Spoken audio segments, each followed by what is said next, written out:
We are Rogue Media Sports. Have you ever brought your magic to Walt Disney World like, hey, we came to play? Did you tip your tiara to a Creole princess or get goofy officially? When we come through, it's true magic, because we came to play at Walt Disney World Resort. Hey, it's Mark Goodman. And I'm Alan Light. On today's podcast, Record Store Day founder Carrie Colleton is joining us to discuss the April 20th RSD special releases. Plus, we'll talk live with our audience, the Sound Up Pod Squad, and find out who still listens to vinyl. And some updates from the Beatles universe. Oh, good. Sound Up with Mark Goodman and Alan Light, the only music podcast that matters. Get it on Pandora, Spotify, Apple Podcasts, or wherever you get your podcasts. It is time for the Doomsday podcast, and Ed Werder joins us from Washington, D.C.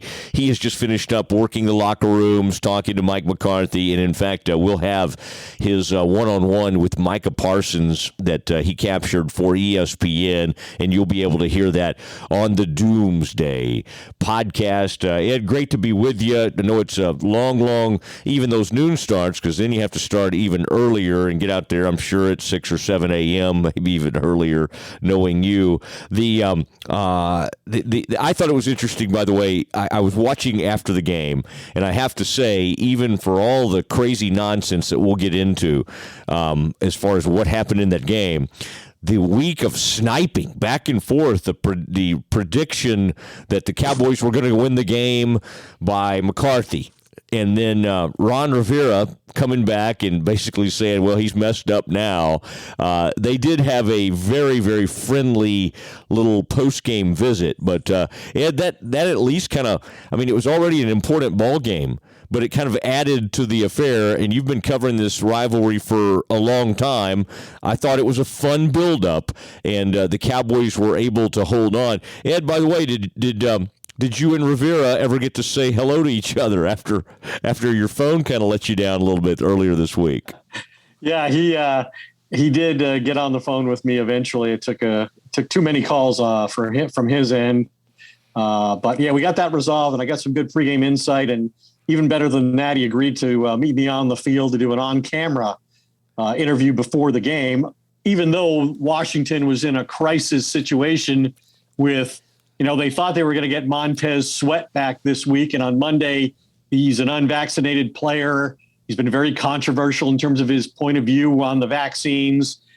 He tests positive. And then yesterday, they lost their other defensive starting end because he tested positive. And this morning, they lost another defensive end because he tested positive. So here the Cowboys are with all their offensive inadequacies that we've seen for the past 6 weeks, taking on a Washington defense that is essentially without all four of its top defensive ends from week one, because you throw Chase Young into that, who suffered an ACL injury. And you just think the Cowboys should be able to pass protect for hours if necessary and run the ball at will. And instead they do none of that. And I know you want to be brief here. And so I'm going to be brief here. This is my summary. It wasn't good. It hasn't been good. And eventually, it's not going to be good enough. Ooh, I like that. Now, that is the tease, as they say in the business. It is time for the Doomsday Podcast. Frito, would you please play the music, sir?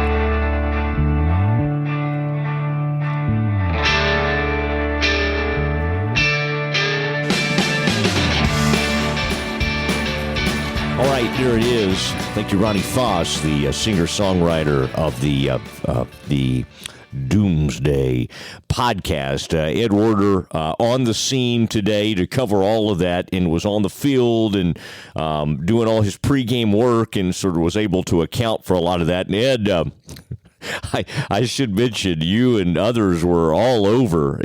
You're good at stories like this that you have to kind of track down and some strange type stuff, but the benches, the Cowboys, I thought it was hilarious because, I think the temperatures ended up being like 45 to 50. It was about 50 degrees and sunny. But yeah, the heated benches on the Cowboys sideline got a lot of social media play before the game because nobody knew what the hell the background story was. They just invented their own narrative, as happens far too often. And the narrative was, the arrogance of the Cowboys, sending in their own heated benches on a day where it's not even cold, with their logos all over the thing, while the poor Washington home football team is left in this undesirable stadium, and they have heated benches that have no logos on them. The Cowboys have clearly thumbing their nose at the home team here. And when the reality, if you did a little checking,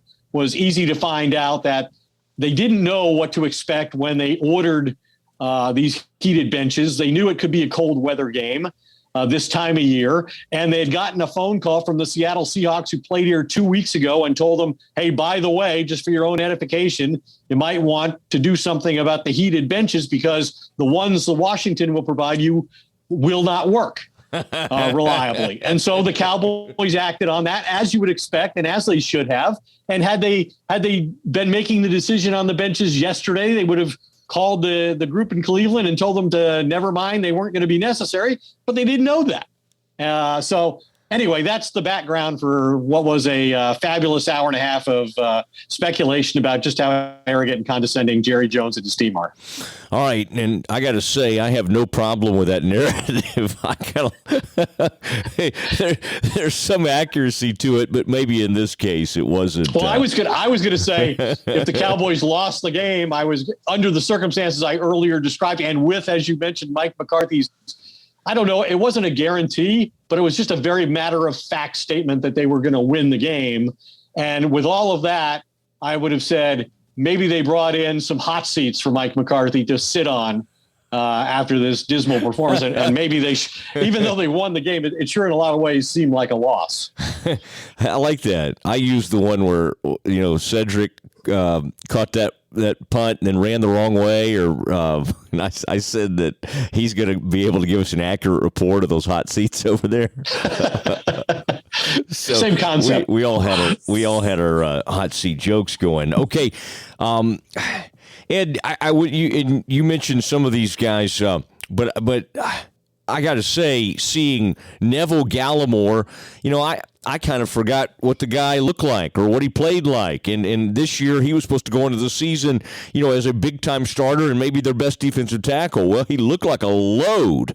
I mean, he shows up, he gets activated, Gregory gets activated, Lawrence has been back for a few weeks now, and then they team up with the guy who may be the defensive player of the year, not just the rookie of the year, but maybe the defense player of the year.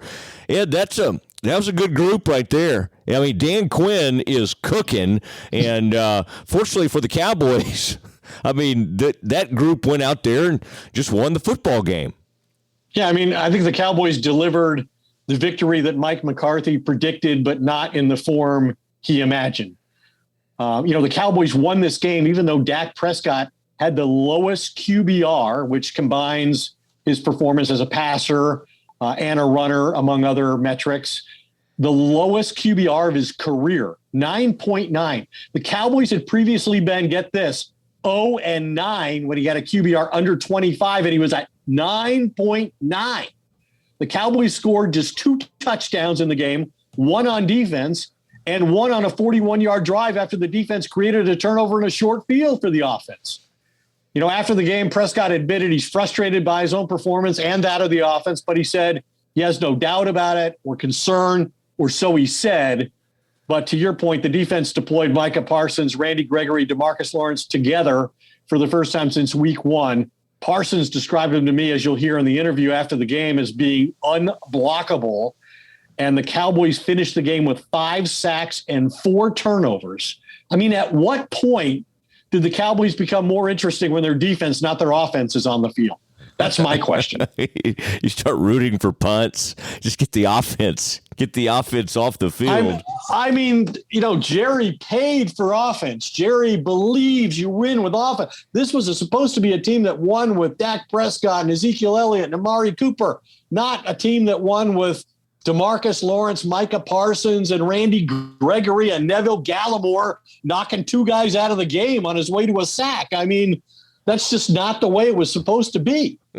And yet, yeah, I mean, McCarthy had kind of an odd reaction because of the way I phrased my question to him after the game. But I said, can you speak to, just how this defense has been transformed to one that a year ago was the worst in the history of the franchise to one that now is, among the NFL league leaders in creating turnovers and sacks. They've got 7 touchdowns this season by non-offensive players. That's no other team in the league has more than 4. So that's just a remarkable contribution that they're making, but this is not the way this team is supposed to be playing. And we need to go into some detail about what the issues seem to be and just how bad this performance was. 9.9 QBR by Dak Prescott. Yeah. To me, how many times did they have a chance to close that game out in the third and fourth quarter on offense, and they kept failing to do it? Dak Prescott, once again, with a bad interception that you just cannot throw in the fourth quarter when you're leading, and it turns into a pick 6 and gets Washington within a touchdown. They had a chance to, after trailing 24-0 and averaging 1.1 yard per play in the first half, they had multiple possessions to win or tie the game with a touchdown. That's just reprehensible by this offense. And at some point, they're doing him no favors by continuing to say, no, he's completely fine. Like it would actually help him for them to go, yeah, I don't think the calf's right. I don't think the shoulder's quite right. Like they're doing him no favors by saying, no, he's completely fine. Now he did, I guess the only thing you could say, a couple of times he did run. First time he kind of sauntered out of bounds and to me kind of looked awful.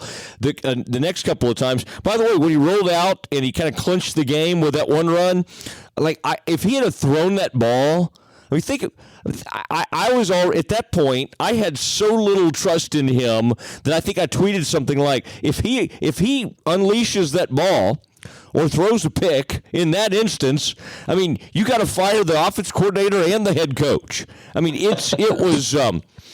At that point, we've gone, Ed, to your point, what you were saying earlier, in the span of a month or 4 or 5 games, whatever it is, we've gone from a guy being a possible MVP candidate to being like one of the biggest issues on the team. Like he's a hindrance. Like we've always viewed him as, well, he gives them the best chance to win. He was the one that somehow welcomed the Washington football team back into the game. I promise you, they were more shocked than anybody that Rivera had to look up at the scoreboard and go, good Lord, it's 27-20. We got the ball. We got a chance to go down and tie this game or go for the win. And it was because of, as you said, just some kind of crazy decision. It was a bootleg. Let's talk about the play. It's a naked boot, and you do see the receiver open. And Ed, I don't think he ever saw the linebacker. The linebacker comes out, undercuts the route, and again races in. And I think at this point you got to work on Dak's tackling. Well, he's better than Teddy Bridgewater. Heineke made a tackle today that may have saved a touchdown. Yeah. It's just really perplexing. He was more efficient as a runner. He still doesn't look like the same guy that he was as a runner before the season-ending knee injury and the surgeries that required last year, and that's understandable. And he mentioned this week when I asked him if he weighs the risk reward differently at this point in the year. And he said he does, and he's going to be mindful of the risk of injury, but he'll recognize there's times where he's going to have to run, and we saw that today. But overall, this is an offense that's executing and a quarterback that's performing with the precision of what we might expect in the second game of the preseason. Look at his numbers. Dak required 39 passing attempts to get to 211 yards. Here, listen to this. So they expressed frustration after the game. McCarthy kind of dismissed all the concern about the offense by saying, well, Jack Del Rio, the defensive coordinator, former Cowboys player, we all know, and Ron Rivera, obviously 2 former linebackers and defensive-oriented coaches, are going to have a good plan, even though they didn't have personnel. They had a good plan, and their plan was, to not give up any big plays, limit explosives, and come up and make tackles and be physical. And they did that. They tested Prescott's patience, but so the Cowboys talked about having to use their controlled passing game. They weren't going to get anything deep. Listen to this. Dak Prescott today was 2 of 8 for 17 yards throwing to his backs. Those should be automatic completions in almost every situation. 2 for 8 throwing to his backs. Now they dropped a couple, but still. And then Ezekiel Elliott. I mean, he's wearing a knee brace for the first time, which that seems odd, right? They keep talking about how the knee's getting better. Zeke told us this week it's improved. There's less pain, less swelling. It'll be good in 3 or 4 weeks. Today he's wearing a knee brace for the first time in his career in the NFL. And he was ineffective. He had 44 yards rushing. That's one more than Corey Clement had. I mean, they missed Tony. I never thought we'd be talking in some pregame. Tony Pollard would make his way into my mouth in a pregame report. But I mean, it's baffling what's wrong with this group of offense. And when you consider the head coach is supposed to be somebody with offensive expertise, we saw what Kellen Moore is capable. We saw what this group of players is capable of early in the year. But clearly, teams have adjusted and they laughed their asses off when Vic Fangio said, people just don't know how to play them. Well, guess what? Vic Fangio provided some clues as to how to defend this team, and other people have added to it and caused some problems, and they've been unable to adjust, except for that 40-point game against the Falcons. All right, I agree, and that's really it's baffling, and this is starting to become a trend, and this quarterback's trending in the wrong direction, and somebody needs to get some answers out there, and he doesn't look right, and the head coach, to echo something you said, or to sound off, to kind of leapfrog off of it, he sounded a bit defensive, I think, after the game, saying... Well, how perfect is that for the theme of the day? The Cowboys head coach, an offensive mastermind hired for his work with quarterbacks, is defensive. That's a good point. And he used the this isn't fantasy football. I mean, bottom line is they had a big lead, and you know what they're going to say now, because as we're taping this, Buffalo has come back against Tampa Bay, and they were down like 24-3, and they've had a huge comeback, and will either tie this game and send it into OT or win the game here as we're taping this. And I guarantee you, well, see, it happened to somebody else, because that's the Cowboys' way, and it's a strange thing. Now, I want to do this before we move on. Ed, as only Ed can, he always secures at least one of the key players after the game. And he's had some really good ones here lately, whether it's a Cowboys game or a different kind of game. Today, he had the guy who's the talk of the NFL. He had a exclusive one-on-one with Micah Parsons, and ESPN and Ed were both kind enough to share that with the Doomsday podcast. Here is Ed's visit after the game with Micah Parsons. Like a dominant day for the defense, and I know that was probably your expectation, given Marcus Lawrence, Randy Gregory for the first time since Neville Gallimore. How unblockable? I felt like we was all unblockable. I mean, everybody had a piece of the cake. Everybody had a turn to go after the quarterback. And I think that's what's the balance about it. You got to pick one and choose one. I think having them out there really creates opportunities for me up the middle. And, when I'm out there, it creates opportunities for them. So I think we all balance each other. And, I mean, it's only going to get better from here. So I'm really excited what we're looking at going forward. You guys, as a defense, had 5 sacks, created 4 turnovers, scored a defensive touchdown. Can you give me a sense of how good you think this defense is right now? Oh, man, this defense has been showing up week in, week out. Like I said, if we give up 0, there's no way we can lose. So I think that's our mindset, getting up 0 points, and we're creating 4 turnovers every game. We got to create the turnover, get the ball back to our offense, and let them do what they do best. And we've just been playing very good complementary football. You're a rookie. You've got 12 sacks already. Javon Curse's NFL record is 14. Lawrence Taylor only had 9.5, and he won Defensive Player of the Year as a rookie, the only player in history to do that. Are those objectives of yours that you think are attainable? Yeah, of course. I mean, as long as I put the work, keep doing what I've been doing, putting that extra work with the coaches, putting the extra work in on the field, and just staying locked in. I mean, anything. I think I'm capable of anything. I mean, and as long as I'm doing what I'm doing and we keep winning games, all that stuff's going to come true. Last thing, what was with the push-ups during the game on the sideline? Because you missed an interception? Yeah, that touched my hands. I got to get those. I might be cursed a little bit, but I got to break this curse.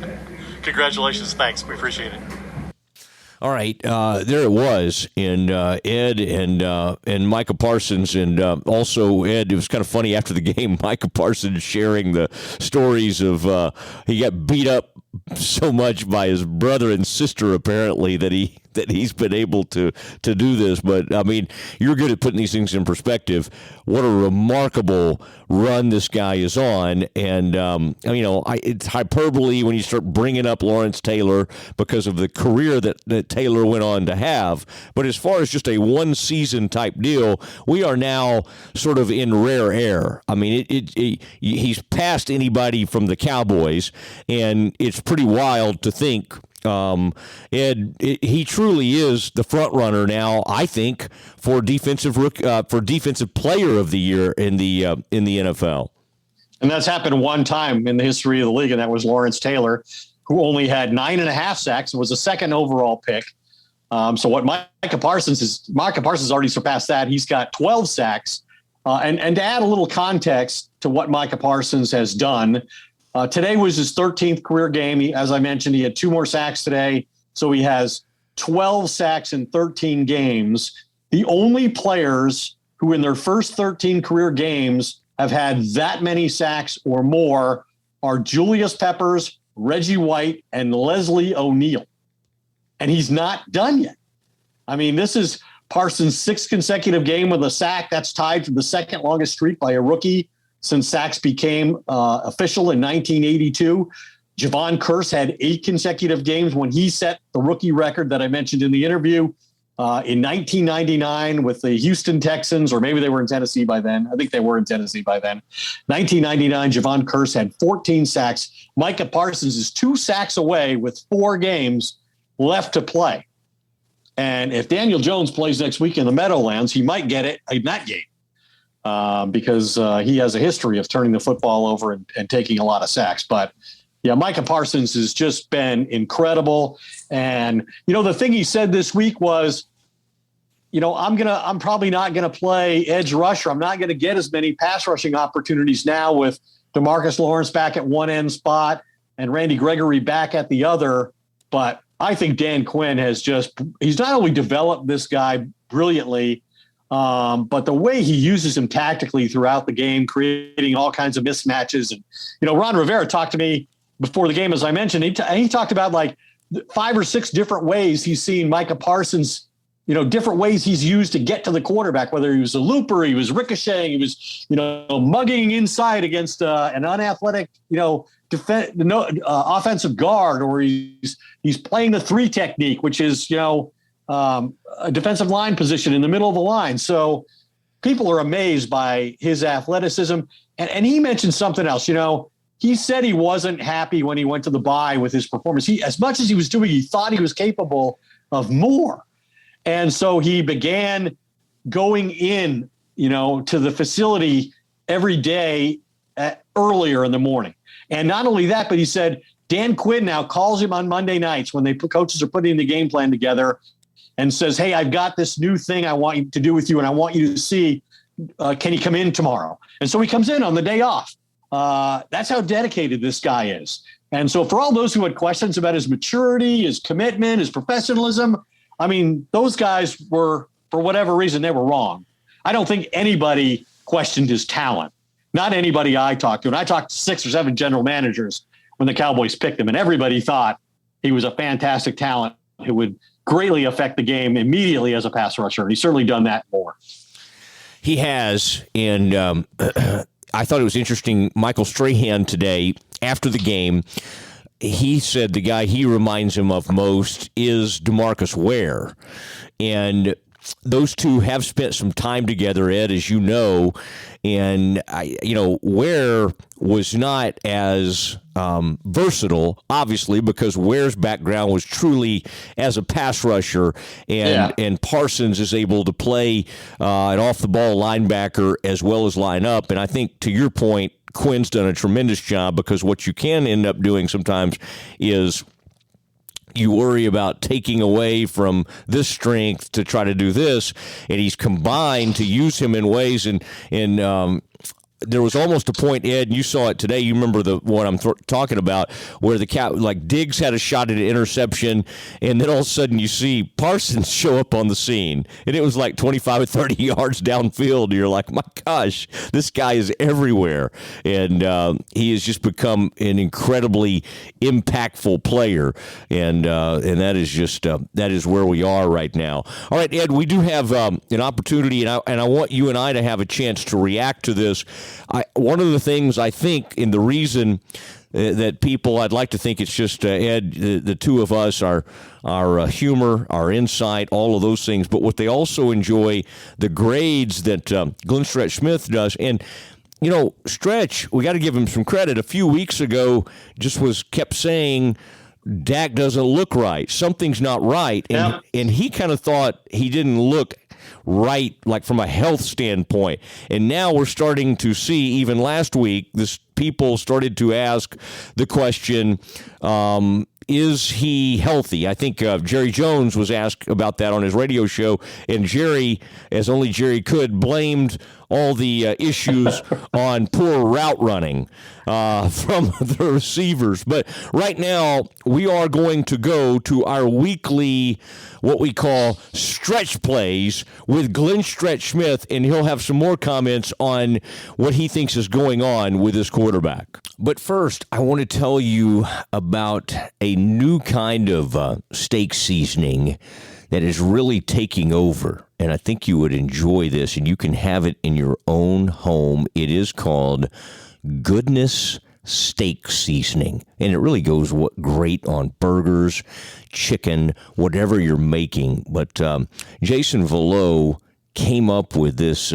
He was just making something at home, and he put some different spices together, and this thing has sort of caught fire, and we really appreciate everybody who's purchased some of this. The way you do it is you go to the website, bringthetasty.com. That's the website, bringthetasty.com. This is really good stuff, and I even find myself, when I just make myself a sandwich, I'll put a little Goodness steak seasoning. Some of these tremendous restaurants across North Texas are starting to use it. They sell it now at Local Yokel, and it looks like some big-time grocery stores are going to start having this on their shelves. So I would just say this. I think now would be a great time to sample it, and then I think you're going to start seeing this around even more.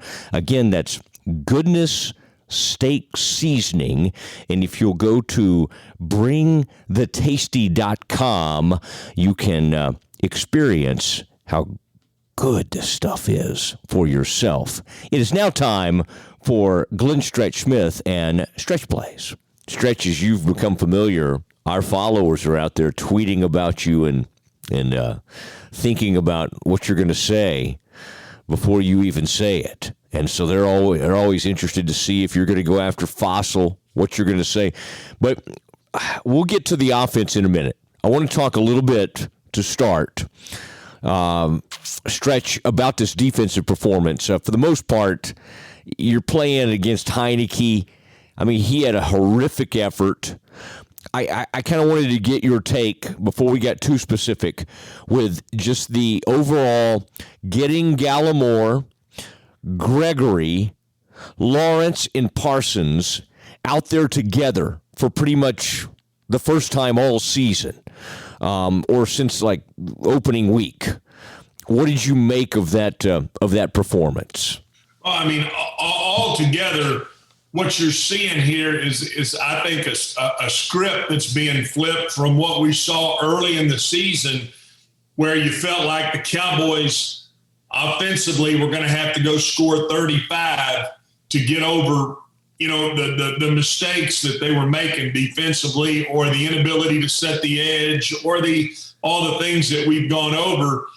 Now the script is flipped, and I'm saying that because you're seeing a defensive coordinator who he has a ton, and I'm saying a ton of confidence in what he's calling and how he's dialing up these defenses, in what they're doing and how he's using personnel, whether that's Kazee, Neal, Malik Hooker. I mean, using guys that in the back end that are doing a hell of a job. We know he's doing a great job with how he's moving Parsons around, whether he's firing in from his linebacker position, whether he's using that 5-down look and bringing him as a 3 technique, which is the outside eye of the guard. And he's having confidence in everything that he's doing to be able to continue to go and get after offenses. He has nothing to do with the fact that they're playing a backup quarterback in Taysom Hill last week, that they're playing a backup quarterback in Heineke, a 3 in Kyle Allen. He's just saying, hey, we're going to do what we do defensively.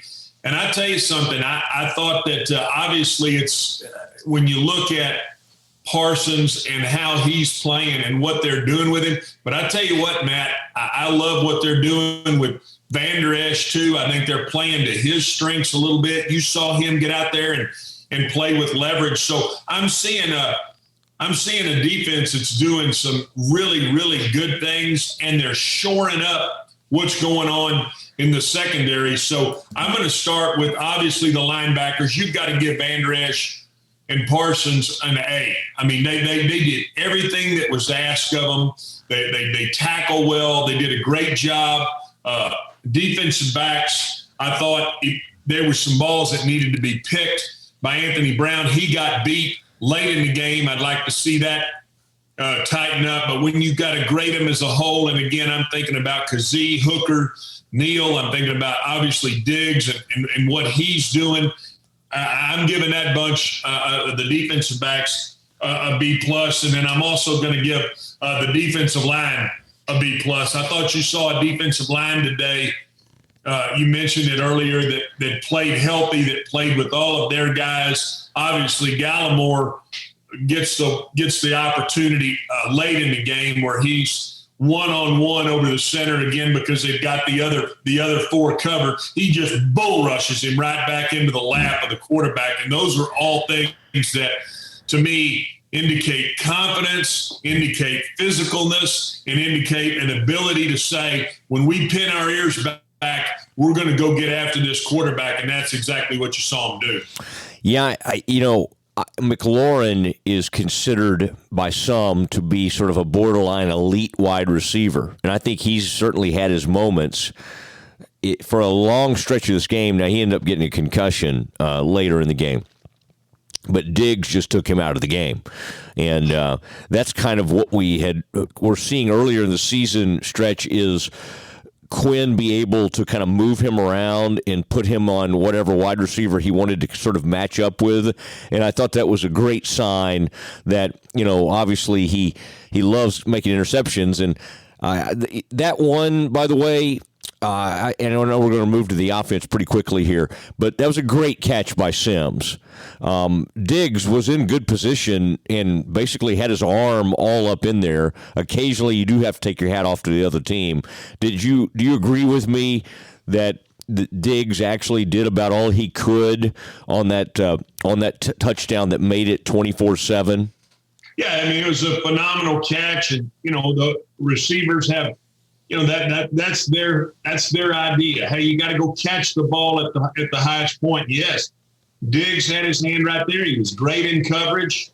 He just he wasn't able to pull the ball out, and obviously Sims has got strong hands. Went up and high pointed the football. That's what you want to see. So in no way am I going to ding Trayvon for that play, and you got to, just like you said, I mean, there's guys on the other team that are on scholarship too, and you got to take your hat off to them. All right, and I think we both would agree that that Anthony Brown, while, he missed some opportunities to get a couple of interceptions, and then he got beat on a double move when Kyle Allen threw a heck of a ball, dropped it in there, and the young man Carter for the Washington football team could just simply not. He couldn't make the play. Otherwise, Stretch, we might have been talking about a potential tie ball game into overtime, because that would have been a deep ball. That would have been about a 40-yard play, and that could have set the Washington football team up to march down there and tie that thing up. All right, which leads to the other side of the ball. Stretch, it's a very frustrating, and again, you've said it before, and I understand it. You hate the style point wins, but when you have when you are the dominant force in a game, and you're up 24-0, and then you're up 24-8. I mean, you ought to be able to get home with that thing, especially when they are. I mean, they were so compromised, Washington football team, on the defensive side of the ball. On the offensive side of the ball, they started losing some offensive linemen. They didn't really have anywhere to turn, and you let them back into the ball game. Let's start, Stretch, where you got to start, the quarterback. And again, I know you don't pat yourself on the back. I'll do it for you. You've been picking up on this this Dak Prescott thing for a few weeks now, that you don't feel like there's just something that doesn't look right, whether it's physically or whatever. And Stretch, both from a not seeing things and then from a just not, just sort of making, not getting it done, this quarterback continues to play poorly. This is a far cry from the MVP candidate we saw a month and a half or so ago. And Stretch, I would just say what really jumped off the page at you about the way Dak played today? Well, Matt, let me preface it by saying this, that I don't go out to practice. I don't talk to anybody in the building. I mean, I come on here and I try to give you exactly.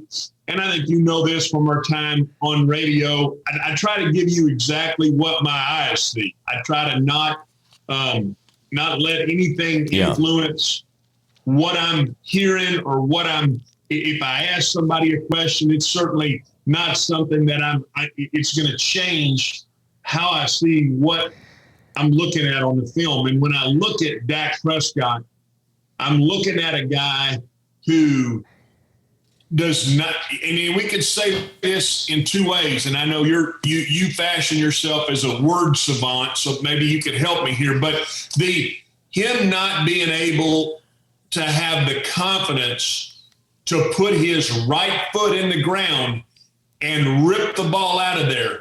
And when I say rip it out of there, you've got to really be able, the power comes in being able to drive the nose of a football in a tight window starts with you being able to get your foot in the ground and then come uncoiled with your core posture. And I know everybody used to laugh at that when he would do that kind of that move when he would get loose before the game. But in order to come uncoiled and drive your core through the ball and then be able to rip it with your arm to get it into tight windows, I do not see him doing that.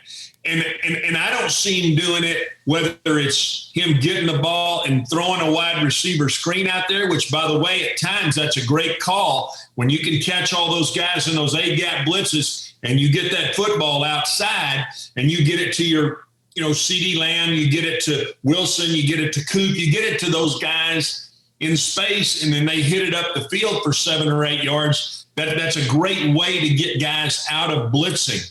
And so even today, he missed those throws. Now I'm going to go to the throw that he missed early in the game, where it's a slant.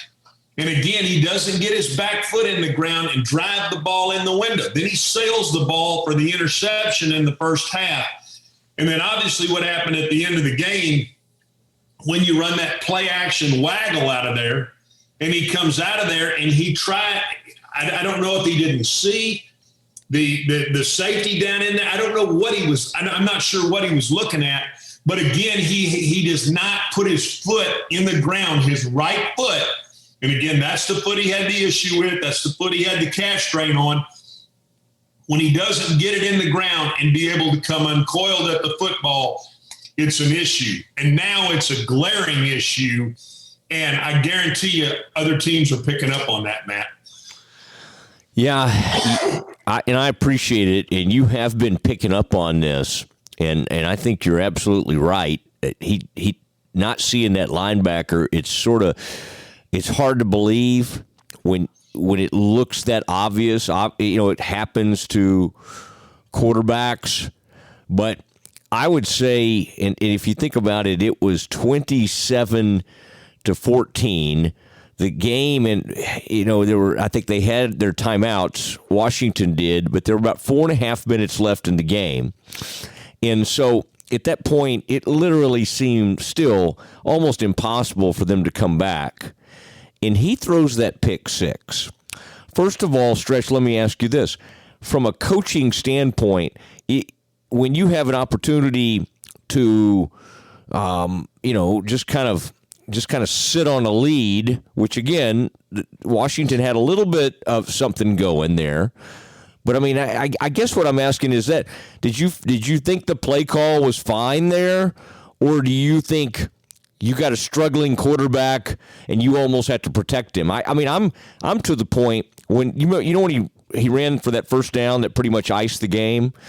I was at the point right there, Stretch, where I thought if they let him throw this ball right now, with a situation like it is, 27-20, I mean, they all ought to be fired. I mean, that's how little trust I had in this quarterback. How are you thinking about it at that point in the game? Well, again, Matt, I'm going to, it's hard for me to be critical of play calling.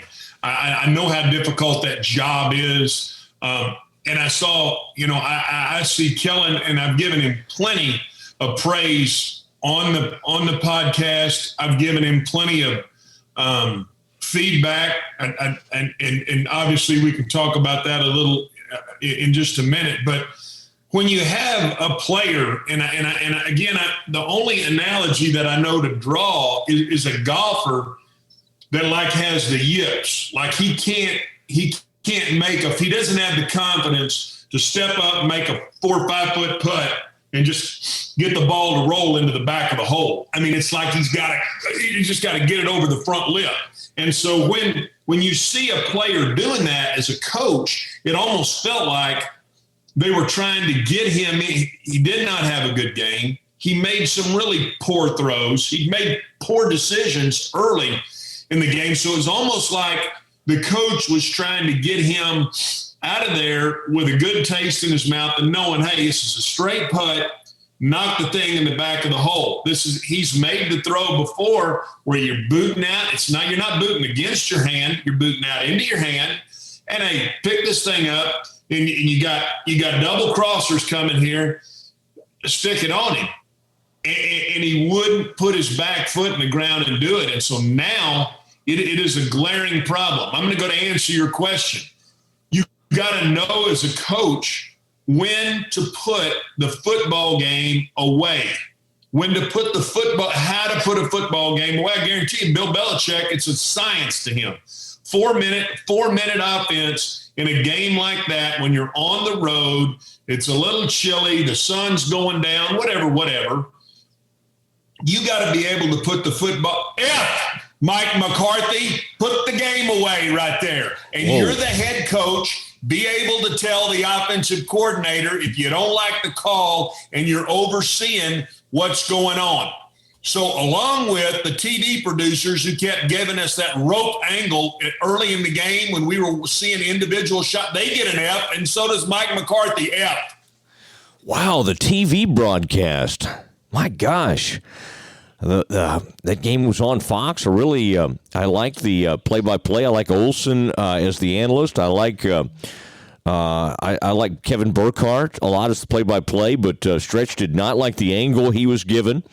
and has made that known, and an F for the head coach who oversees the and you're right, can sign off on that.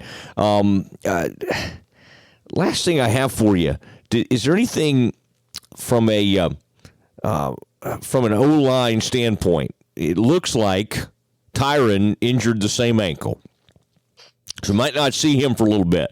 Lyle Collins did not like how his quarterback was treated, and he arrives on the scene and goes after William Bradley King, former Baylor player. Was there any was there any thing that you saw like on that particular play? Do you commend Collins, or do you think maybe they went a little overboard when the quarterback got shoved out of bounds, knowing that last year we beat up on the Cowboys when they did not come to the aid of Andy Dalton when he got cheap shotted? Well, yeah, and I think that's a correct point. I mean, the offensive line they've got to take up for their guy. Zeke's got to take up for his guy. You saw him shove him out of there. I would never get after a player for coming to the aid of another player in that situation. Offensive line wise, I mean, I think they did a fine job pass protecting during the game.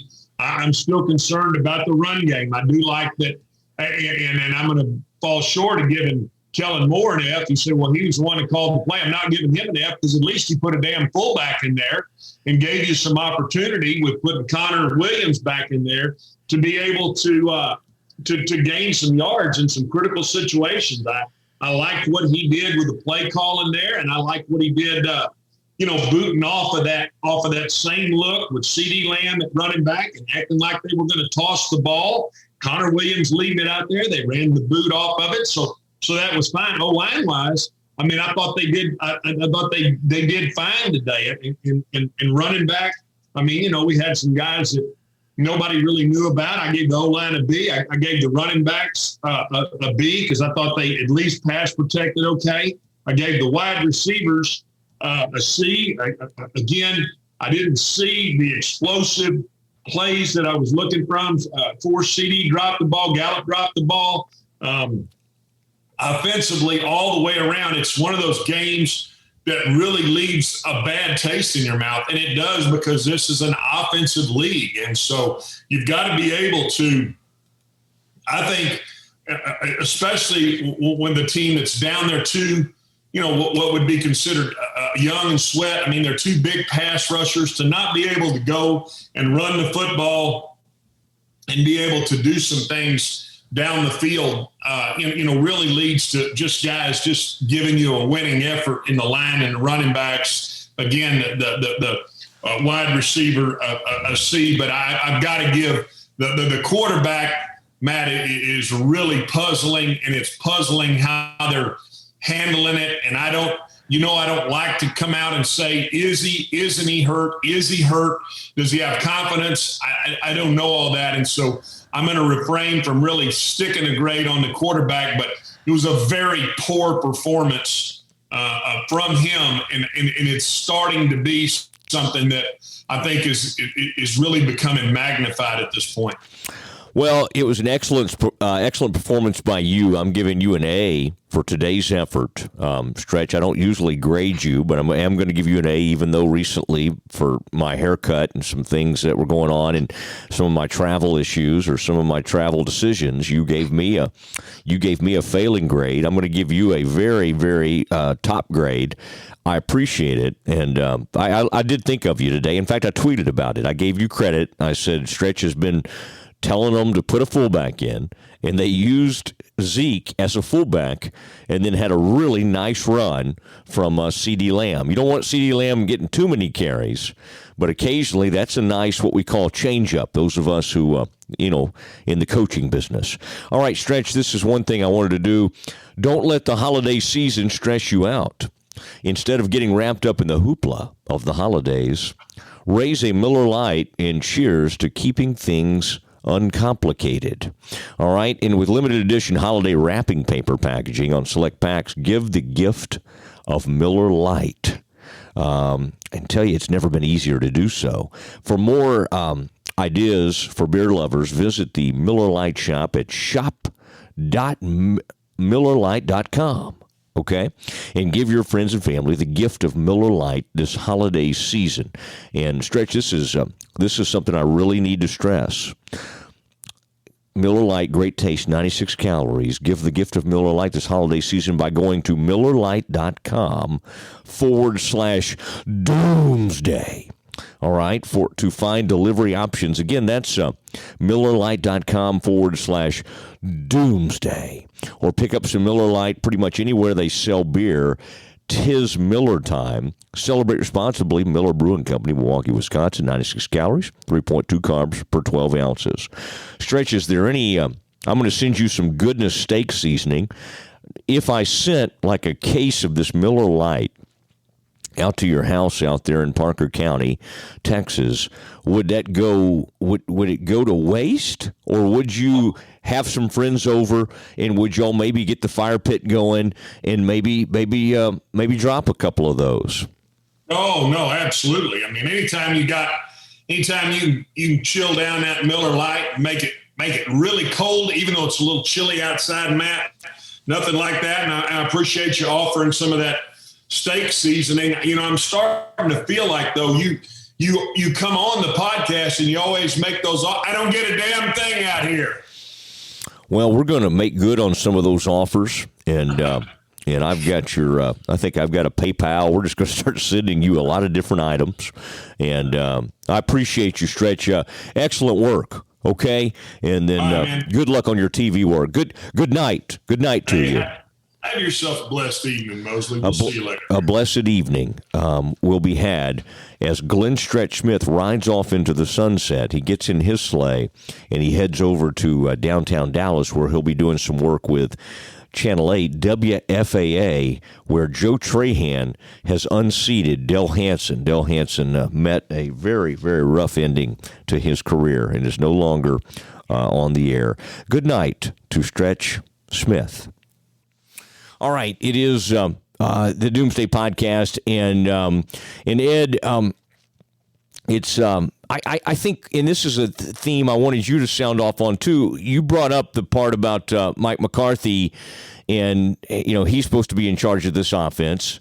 Earlier this year, Kellen Moore was being heralded as the next great NFL head coach. I mean, I think that's been called into question to a certain extent, although you never know. That could get rolling again.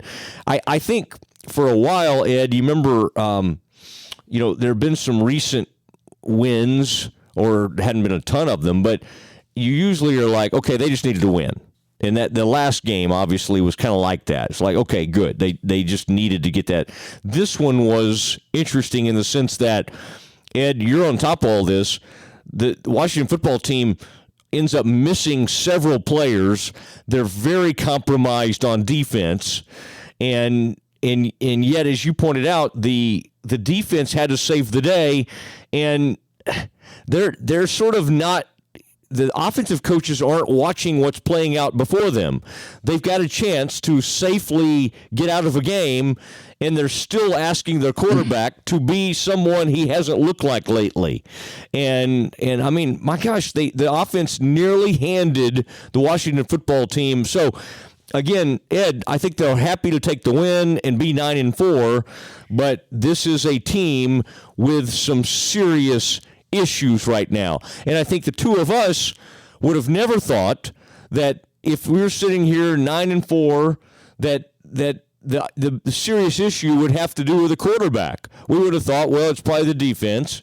Well, maybe it's the lack of a running game. I mean, there's a lot of different things we thought you could be struggling with other than your quarterback. Ed, as you kind of watch that today and you start to kind of talk to people and you hear the whispers, what do you think is going on with this quarterback? Well, I think, first of all, this game was kind of like, I remember somebody asked me, a friend of mine was about to turn 50, and he said, "You've turned 50, right?" And I said, "Yeah." And he says, how bad is it? And I said, "It beats the alternative." That's pretty much this game, right? It wasn't a great win, but it beats the alternative of coming here and losing and having your lead cut to a single game. Instead, they have a 3-game lead. They're going to win the division. But they're not gonna win it all, and they're not gonna achieve their objectives or give themselves a chance if they don't correct their problems on offense. And what exactly they all are, I think they're too many to enumerate at this point. I mean, I've always thought it started with the running game and the failure of the running game, and that persists. I mean, Ezekiel Elliott hasn't had 70 yards rushing in a game in 8 weeks. He had 45 yards again. That's what he gets now, 45 yards. And so I thought it kind of started with that, because when they were going early through the first 8 weeks of the season, the Cowboys led the NFL in rushing average per rush on first down, first in the NFL. Going into this game, they were 22nd. They'd fallen 17 spots in that statistic. They were had gone from the very best to one of the worst in that regard. And that continues to be an issue to me today. They can't run the ball when they want to. Even when they have a lead and they want to run it out, they didn't want to call pass plays. They didn't want to put their quarterback at risk.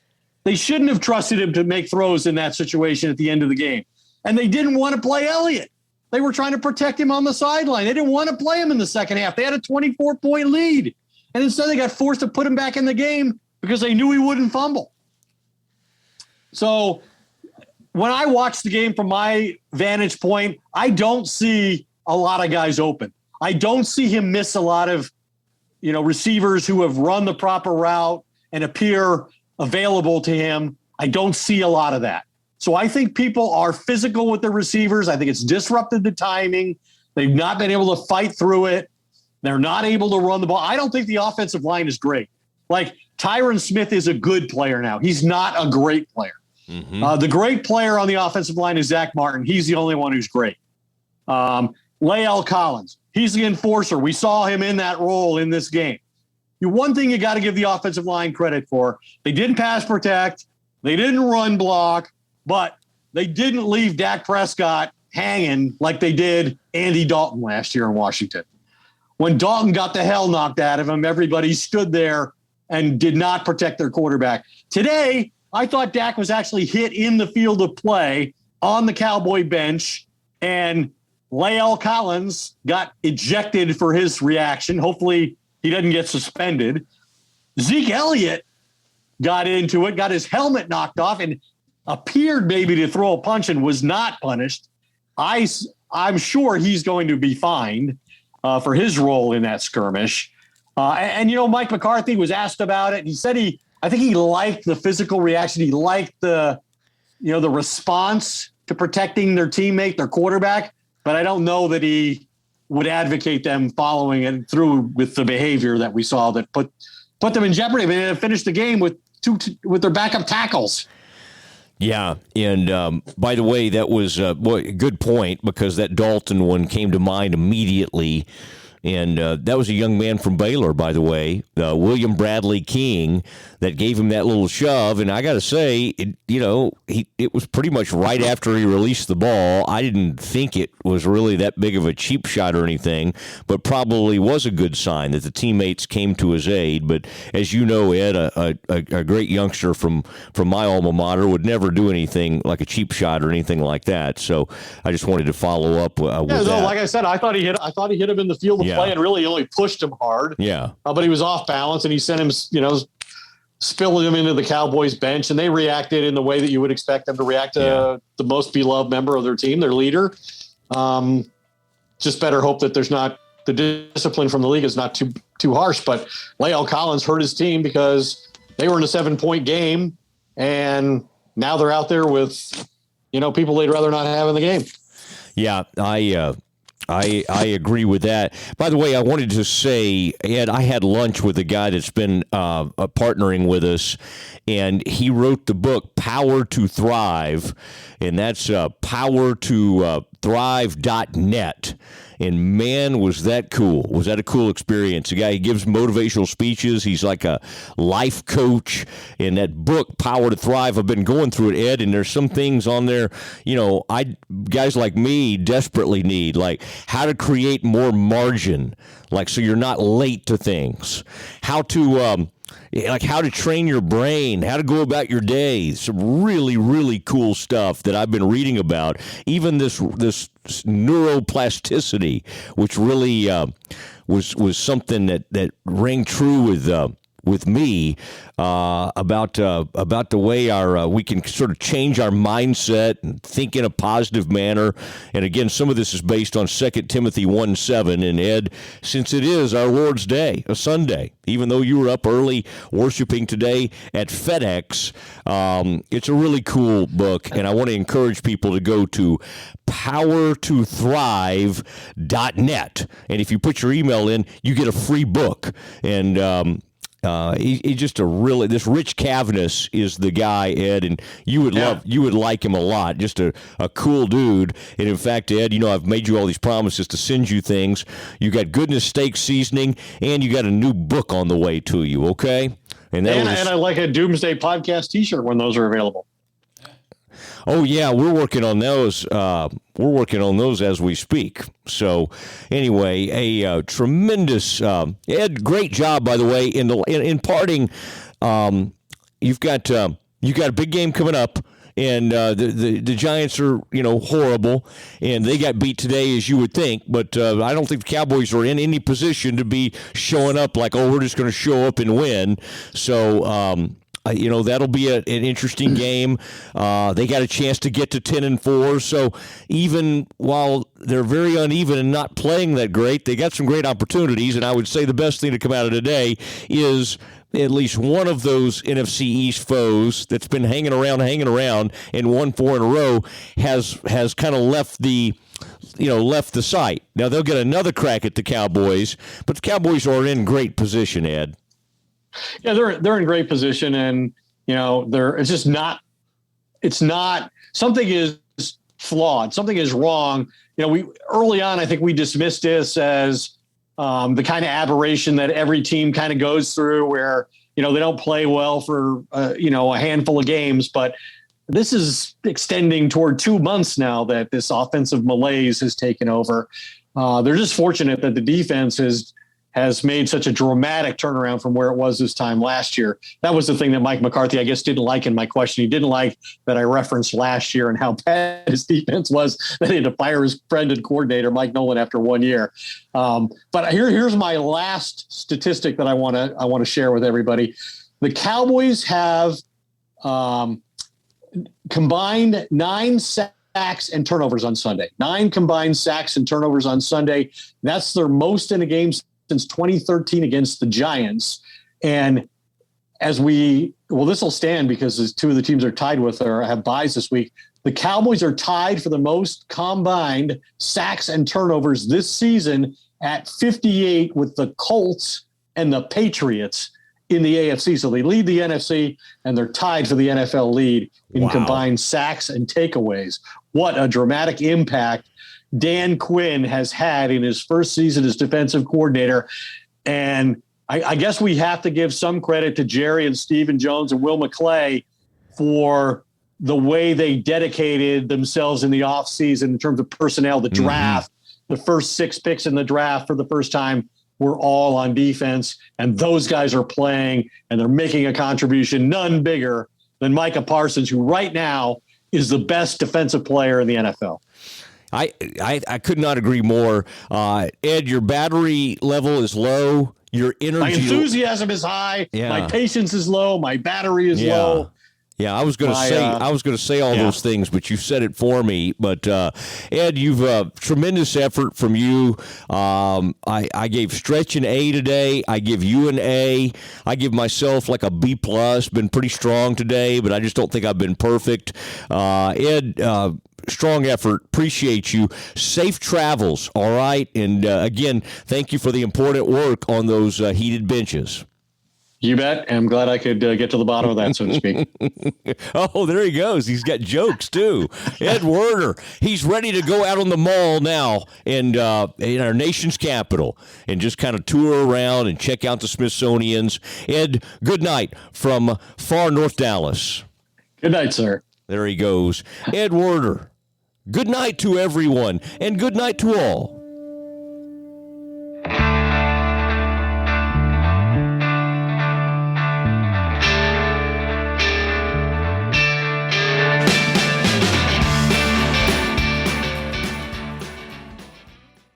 Hey, it's Mark Goodman. And I'm Alan Light. On today's podcast, Record Store Day founder Carrie Colleton is joining us to discuss the April 20th RSD special releases. Plus, we'll talk live with our audience, the Sound Up Pod Squad, and find out who still listens to vinyl. And some updates from the Beatles universe. Oh, good. Sound Up with Mark Goodman and Alan Light, the only music podcast that matters.